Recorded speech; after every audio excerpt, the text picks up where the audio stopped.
ప్రతిరోజు తలుపు తీయగానే ఇలా గోమాత దర్శనం. అందరికీ వందనాలు. గిరిజన్ స్టోర్స్ నుంచి డ్రై ఫ్రూట్స్ తెచ్చారండి, చాలా బాగున్నాయి.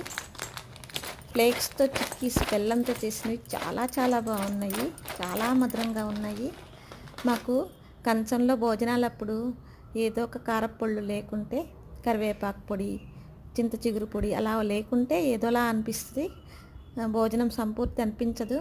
అందుకని ఇవాళ పొళ్ళ మేళ, కారపొళ్ళ మేళ. మాతో పాటు మీకు శనగపప్పు, మినపగుళ్ళు, ధనియాలు, జీలకర్ర, మెంతులు, ఇంగువ, గుమ్మడి గింజలు, అది ఒక పొడి. గుమ్మడికాయ ఎప్పుడో కోసినప్పుడు ఇవి గింజలు ఎండపెట్టి పెట్టుకున్నాను, దాంతో చేశాను.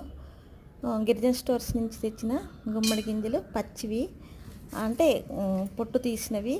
దాంట్లో కరివేపాకు వేసి కరివేపాకు పొడి చేశాను, చాలా బాగుంది. టిఫిన్లోకి తిన్నాను.